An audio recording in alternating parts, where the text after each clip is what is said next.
কুরআনুল কারীম খুলে দেখবেন, সূরা ফুরকান পড়েন, তাবারাকাল্লাযী নাযালাল ফুরকান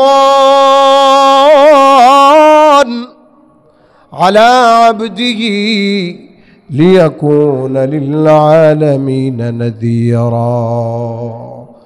বরকতময় সত্য মিথ্যার মধ্যে পার্থক্যকারী কোরআন নাজিল করেছেন আল্লাহ তাআলা তার আবদের উপরে।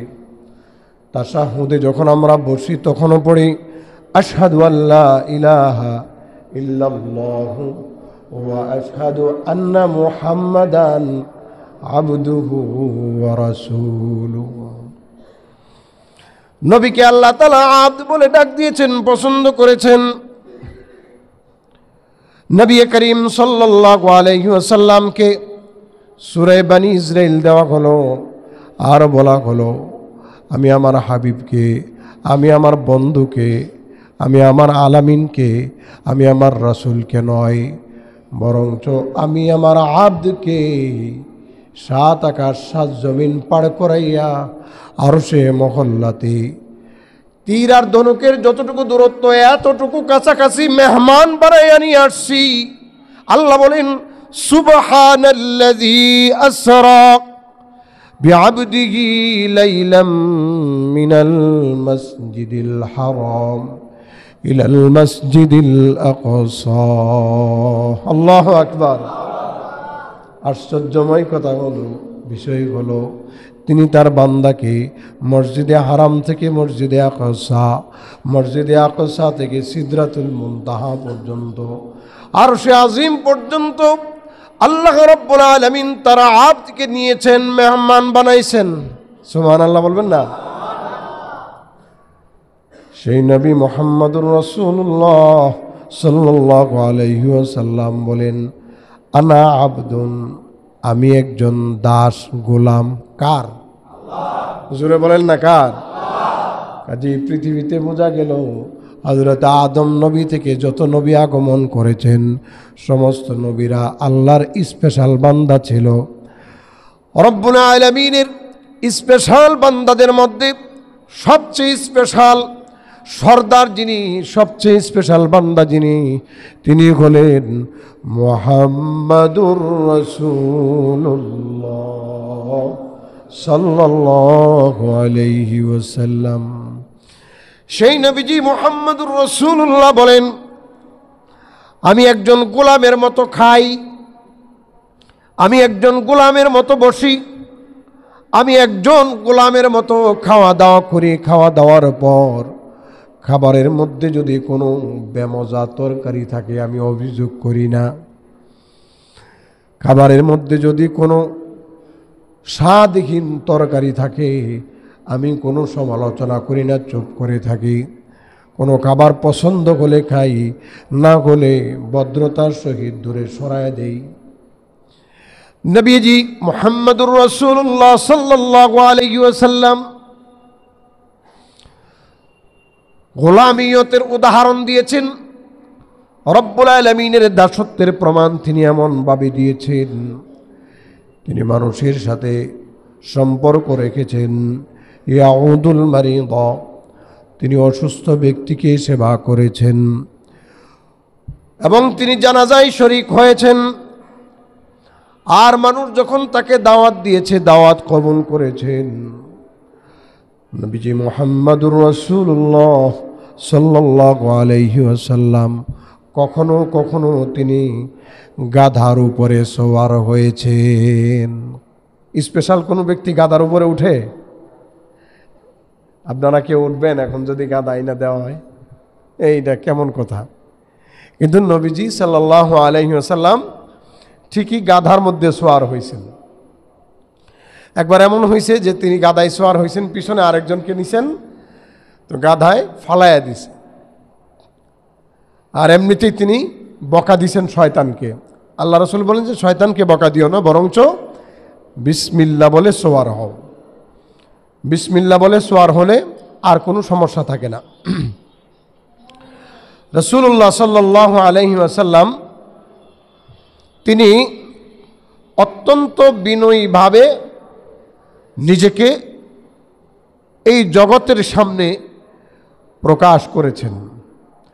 বিশ্বনবী আরবি সাল্লাল্লাহু আলাইহি ওয়াসাল্লাম তিনি এত বড় ব্যক্তি ছিলেন, এরপরও তিনি কি বলেন দেখেন, ওয়াল্লাহি মা উহিব্বু, আল্লাহর শপথ করে বলছি, আমার যতটুকু মর্যাদা আল্লাহ আমাকে দিয়েছেন ততটুকু মর্যাদার ভিতরে রাখবা, এর চেয়ে বাড়াইবা না।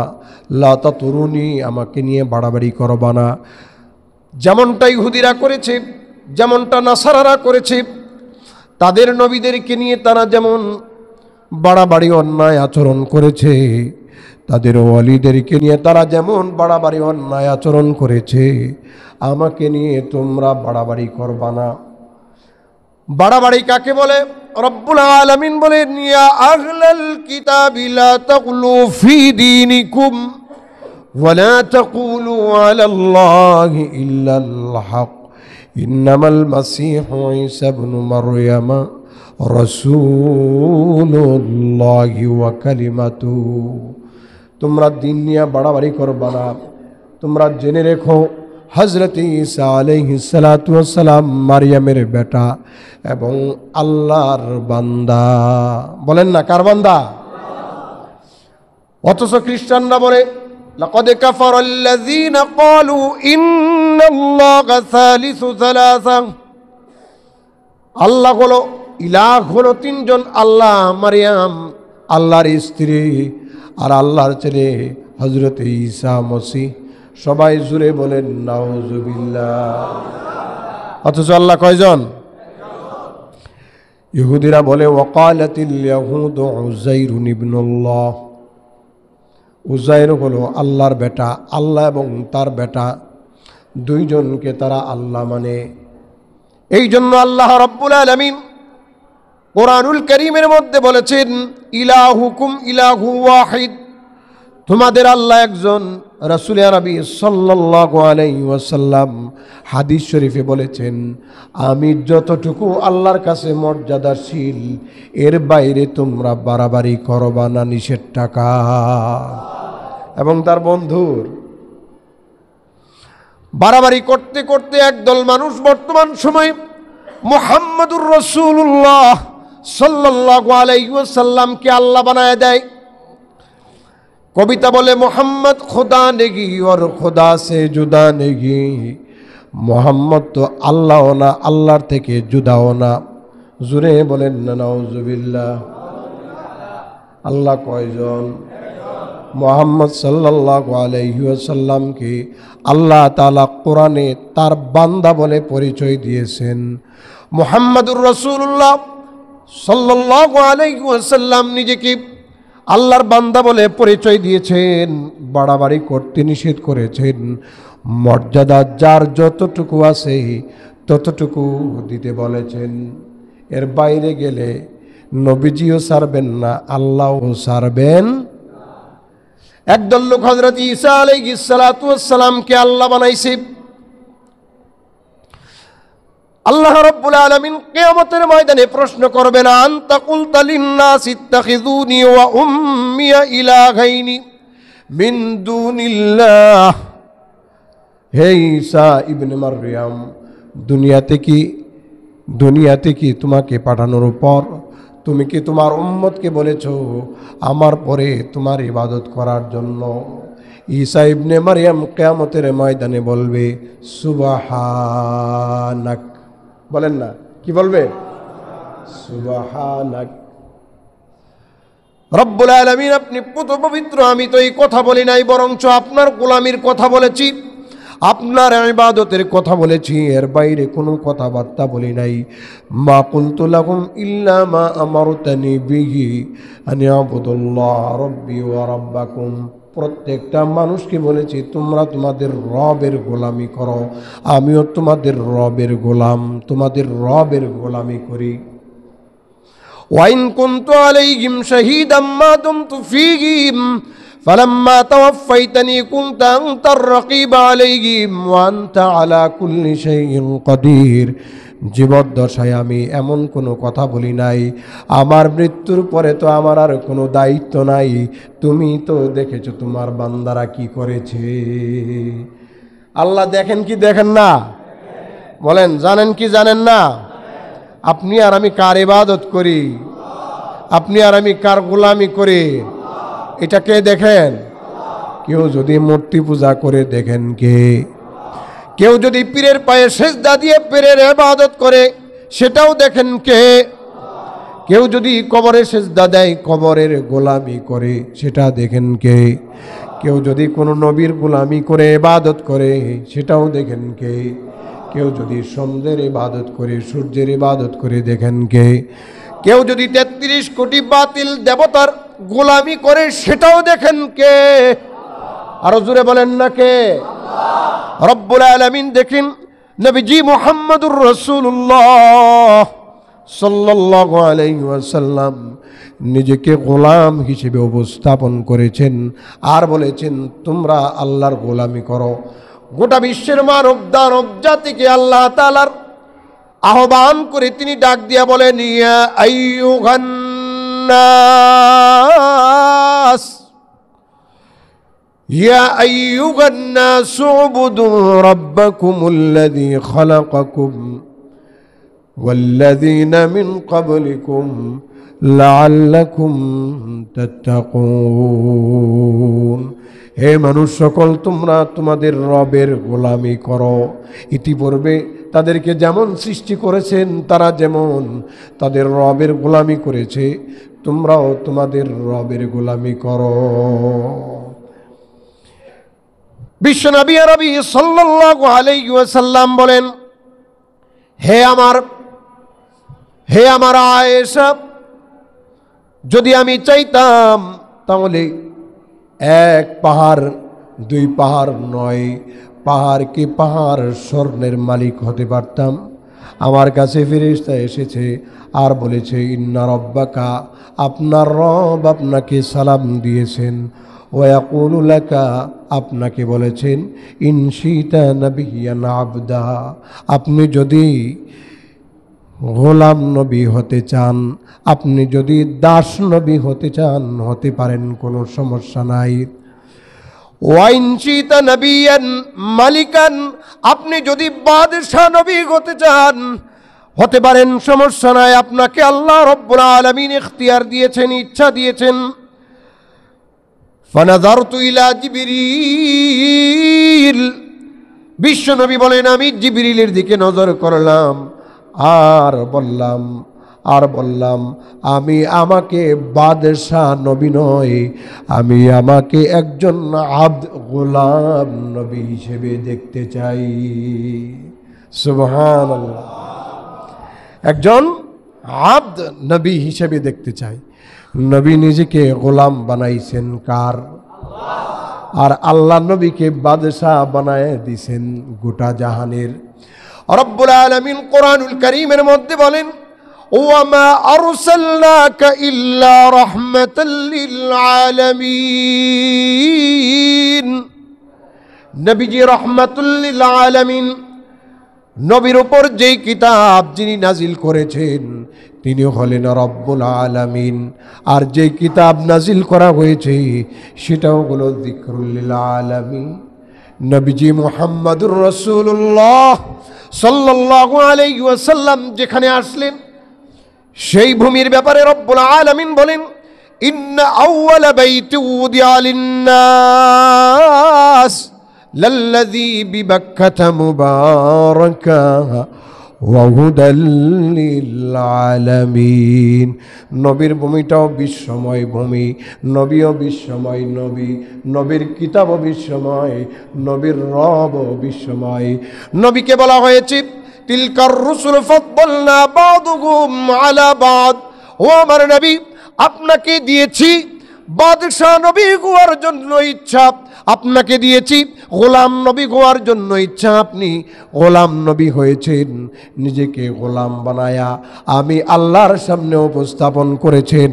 আর আমি আল্লাহ রব্বুল আলামিন আপনাকে দুনিয়াতে নবীদের ইমাম বানায়া দিলাম, কিয়ামতের ময়দানে নবীদের সরদার বানায়া দিলাম। শুধু তাই নয়, আমার হাবিব কিয়ামতের ময়দানে আমার আরশের ডান পাশে আপনার জন্য একটা সিংহাসন বরাদ্দ থাকবে। সেই সিংহাসনে বসে বসে আপনি আপনার উম্মতদের তদারকি করবেন। লা ইলাহা ইল্লাল্লাহ মুহাম্মাদুর রাসূলুল্লাহ সাল্লাল্লাহু আলাইহি ওয়াসাল্লাম। নবীজি মুহাম্মাদুর রাসূলুল্লাহ সাল্লাল্লাহু আলাইহি ওয়াসাল্লাম চাইলে বাদশাহ হতে পারতেন, বাদশাহ নবী হতে পারতেন। বিশ্বনবী আরবি সাল্লাল্লাহু আলাইহি ওয়াসাল্লাম চাটাইয়ের উপরে ঘুমায় আছে, পিছনের চাটাইয়ের বড় বড় দাগগুলো পড়ে গেছে। হযরত ওমর ইবনুল খাত্তাব রাদিয়াল্লাহু আনহু আয়েশা দেখে চোখের পানি ছেড়ে দিয়ে বললেন, আপনি হলেন দু জাহানের সরকার, আপনার পিঠের দাগ, অথচ জাহান্নামের সর্দারগুলো বড় বড় সিংহাসনের মধ্যে বসে আছে। নবীজি মুহাম্মদুর রাসূলুল্লাহ সাল্লাল্লাহু আলাইহি ওয়াসাল্লাম বলেন, নবীজি মুহাম্মদুর রাসূলুল্লাহ সাল্লাল্লাহু আলাইহি ওয়াসাল্লাম বলেন, তিলকাদ দারুল আখিরাতু নাজআলুহা লিল্লাযীনা লা ইউরিদুনা উলুওয়া ফিল আরদি ওয়ালা ফাসাদা ওয়াল আকিবাতু লিল মুত্তাকিন। আল্লাহু আকবার। এটা তো ওই আখিরাত, যে আখিরাতে অহংকারী বাদশাদের কোনো জায়গা নাই, যারা বিশৃঙ্খলা করেছে তাদের কোনো জায়গা নাই, যারা আল্লাহর সাথে অহংকার করেছে তাদের কোনো জায়গা নাই। রব্বুল আলামিনের সঙ্গে যারা তাকাব্বুরি করেছে বাদশাহী নিয়ে, তাদের কোনো জায়গা নাই। এখানে যারা বিনয়ী হবে সেখানে তারা বাদশাহ হবে, এখানে যারা গোলাম হবে ওখানে তারা মালিক হবে, এখানে যারা রব্বুল আলামিনের সামনে নিজেকে আত্মসমর্পণ করবে ওখানে তারা রাজা হবে। আল্লাহু আকবার। রব্বুল আলামিন এমন রাজা বানায় দিবেন, এমন রাজা বানায় দিবেন, তিনি কোরআনুল কারীমের মধ্যে বলেন, ওয়ালাকুম ফিহা মা তাশতাহিহিল আনফুসু ওয়া তালাযযুল আয়ুন ওয়া আনতুম ফিহা খালিদুন। হায় হায় হায় হায়, তোমাদের চক্ষু যা বলবে, তোমাদের অন্তর যা বলবে, তোমরা সেখানে তাই পাইবা। চোখের স্বাদ দুনিয়াতে মিটে না, চোখের স্বাদ দুনিয়াতে মিটে না, দিলের স্বাদও দুনিয়াতে মিটে না। মনে চায় 4টা বিবাহ করি, বিবাহ করা যায় না। মনে চায় 10টা দেশের মালিক হয়, মালিক হওয়া যায় না। মনে চায় 10 প্লেট খাবার খাই, খাওয়া যায় না। মনে চায় 10টা রাজ্যের মালিক হওয়া যায় না। মনে চাইলো এমপি হওয়া যায় না। মনে চাইলো মন্ত্রী হওয়া যায় না। মনে চাইলো 10টা স্বর্ণের পাহাড়ের মালিক হই, স্বপ্নই থেকে যায়, কিন্তু মালিক হওয়া যায় না। মনে চায় আকাশে পাখি উড়ে যাচ্ছে, যদি আমি পাখির মতো হতে পারতাম তাহলে মদিনায় পৌঁছতাম, হওয়া যায় না, পাখির মতো হওয়া যায় না। মনে চায় এই মুহূর্তে মক্কায় চলে যাই, যেতে পারি না। মনে চায় এই মুহূর্তে কোনো একটা কিছু করে ফেলি, করতে পারি না। কিন্তু এখানে যদি আমরা নিজেকে আল্লাহর গোলাম বানাতে পারি, কিয়ামতের ময়দানে আল্লাহ রাব্বুল আলামিন আপনার চোখ যা চাইবে, ওয়াতালাযুল আয়ুন ওয়া আনতুম ফিহা খালিদুন, যা চাইবা তাই পাইবা। চোখও ঠান্ডা হবে, দিলও ঠান্ডা হবে। বলেন, চোখও ঠান্ডা হবে, দিলও কি হবে? ঠান্ডা হবে। তাইলে গোলাম নবীর, আব্দ নবীর, যাকে আল্লাহ তাআলা সমস্ত নবীদের বাদশা বানাইছেন, আল্লাহু আকবার বলেন না, দুনিয়ার বাদশা বানাইছেন, বলেন না আল্লাহু আকবার। আখিরাতের বাদশা যাকে বানাইছেন, এমন নবীর উম্মত হইয়া আমরা কখনো অহংকার করতে পারি? এটা কি মানায়? কিসের অহংকার করবেন? সম্পদের, বাড়ির, চাকরি বাকরির? অহংকার করে লাভ নাই। বরঞ্চ নিজেকে ছোট করেন, আল্লাহ বড় করে দিবেন। নিজেকে মিটায়া দেন, আল্লাহ উঠায়া দিবেন। বরঞ্চ নিজেকে বিনয়ী করেন, আল্লাহ রাব্বুল আলামিন উঠায় দিবেন। বিশ্বনবী মুহাম্মদুর রাসূলুল্লাহ সাল্লাল্লাহু আলাইহি ওয়াসাল্লাম নিজের ব্যাপারে কিছু বলতেন না। দ্বীনের ব্যাপারে যখন কেউ উল্টা পাল্টা করতো তখন তিনি রাগে অগ্নিশর্মা হয়ে যেতেন, কোনো ছাড় দিতেন না, নিজের বেলায় বিনয় হতেন, মাফ করে দিতেন, কোনো সমস্যা নাই। কিন্তু দ্বীনের ইস্যু সামনে আসলে তখন তিনি কারো দিকে তাকাইতেন না, বরঞ্চ একমাত্র আল্লাহর দিকে তাকাইতেন। আল্লাহ কি বলেন, আল্লাহ যদি বলতেন করো, করতেন, আর আল্লাহ যদি বলতেন যে না করা যাবে না, করতেন না। বরঞ্চ তিনি এই বিষয়ে কোনো ব্যক্তি যদি কোনো কাজ অবলম্বন করত তাহলে নবীজি মুহাম্মদুর রাসূলুল্লাহ সাল্লাল্লাহু আলাইহি ওয়াসাল্লাম রাগান্বিত হতেন। বুঝতে হবে নবীজি সাল্লাল্লাহু আলাইহি ওয়াসাল্লাম তিনি অত্যন্ত বিনয়ী ছিলেন আল্লাহ তাআলার সামনে। কার সামনে? আল্লাহর সামনে।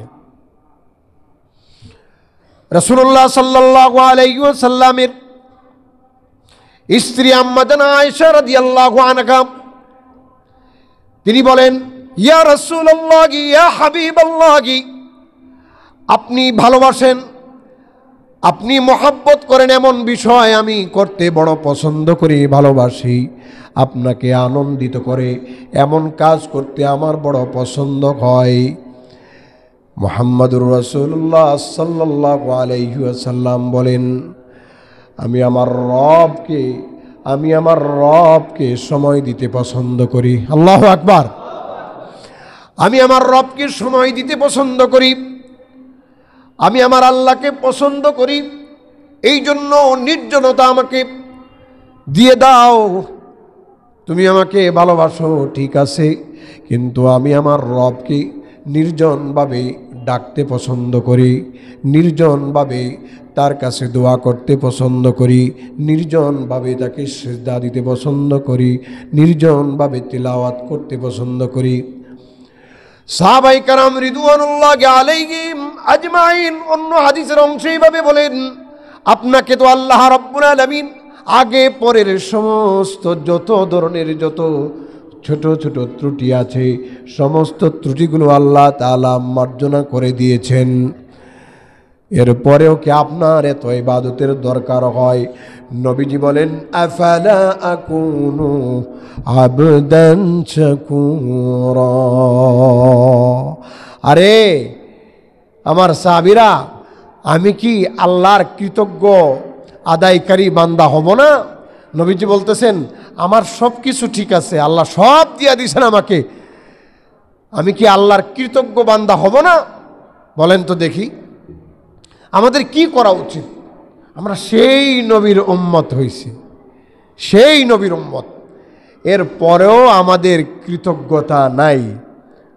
সেই নবীর উম্মত হওয়া হিসেবে এই মুহূর্তে আমরা সকলেই সমাস্বরে পড়ি আলহামদুলিল্লাহ। আরো জোরে বলি আলহামদুলিল্লাহ। নবীজি মুহাম্মদুর রাসূলুল্লাহ সাল্লাল্লাহু আলাইহি ওয়াসাল্লাম তিনি রব্বুল আলামিনের সামনে নিজেকে পেশ করতে পছন্দ করতেন। ইবাদতের দিক থেকে তিনি কি কি জিনিস পছন্দ করতেন, তিনি কেমন পছন্দ করতেন, গভীর মনোযোগ দিয়ে শুনুন। নবীজি মুহাম্মদুর রাসূলুল্লাহ সাল্লাল্লাহু আলাইহি ওয়াসাল্লাম সর্বপ্রথম যে জিনিসটা পছন্দ করতেন সেটা হলো ঈমান। জোরে বলেন ঈমান। ঈমান যার নাই জান্নাত তার নাই। এই জন্য জান্নাত শুধু সাম্প্রদায়িক লোকের জন্য, অসাম্প্রদায়িক কোনো মানুষের জন্য জান্নাত নাই। আপনাদের জিজ্ঞেস করতে চাই, আপনারা কোন সম্প্রদায়ের মানুষ? হ্যাঁ কথা কন। মুসলমান। আমরা কি মুসলমান? মুসলমান সম্প্রদায়ের লোক না হলে জান্নাতে ঢুকতে পারবেন না। খ্রিস্টান হলে কখনো জান্নাতে ঢুকতে পারবেন না। ইহুদি হলে জান্নাতে ঢুকতে পারবেন না। হিন্দু হলে জান্নাতে ঢুকতে পারবেন না। নাস্তিক হলে জান্নাতে ঢুকতে পারবেন না। বৌদ্ধ হলেও জান্নাতে ঢুকতে পারবেন না। আপনি যদি ঈমান গ্রহণ করেন তাহলেই আপনাকে জান্নাতে ঢুকতে দেওয়া হবে। জান্নাতের চাবি হলো লা ইলাহা ইল্লাল্লাহ মুহাম্মাদুর রাসূলুল্লাহ। নবীজি বলেন, আমার কাছে সবচেয়ে প্রিয় হলো, সবচেয়ে প্রিয় গোলামি হলো, সবচেয়ে প্রিয় ইবাদত হলো, সবচেয়ে প্রিয় দাসত্ব হলো ঈমান আনয়ন করা, আল্লাহকে পরিষ্কার রাখা, পবিত্র রাখা, আল্লাহর সাথে কোনো ধরনের কোনো শরিক না করা, নবীকেও শরিক না করা, ওলিকেও শরিক না করা, গাছকেও শরিক না করা, আসমানের তারকা সূর্য চন্দ্র বৃক্ষরাজি কাউকে শরিক না করা। তিনি একমাত্র আল্লাহ, তিনি ছাড়া কোনো মাবুদ নাই। তিনি হাদিস শরীফে দোয়া করেছেন, আল্লাহুম্মা আল্লাহুম্মা হাব্বিবি ইলাইনাল ঈমান, রব্বুল আলামিন আমার কাছে ঈমানটা, আমাদের কাছে ঈমানটা প্রিয় বানায়া দাও। ওয়া যায়্যিনহু ফি কুলুবিনা, ঈমানের জায়গা হলো কলবে। জোরে বলেন, ঈমানের জায়গা কোথায়? কলবে। ঈমানের জায়গা কোথায়? যেই কলবে লা ইলাহা ইল্লাল্লাহ নাই, সেই কলবের জন্য জান্নাত নাই, সেই কলবের জন্য আল্লাহ নাই, সেই কলবের জন্য নবীও নাই, সেই কলবের জন্য কোনো মুক্তি নাই, সেই কলবের জান্নাতে যাওয়ার জন্য কোনো চাবি নাই। আছে? রাসূলুল্লাহ সাল্লাল্লাহু আলাইহি ওয়াসাল্লামের কাছে এই জন্য সবচেয়ে প্রিয় ছিল লা ইলাহা ইল্লাল্লাহ মুহাম্মাদুর রাসূলুল্লাহ।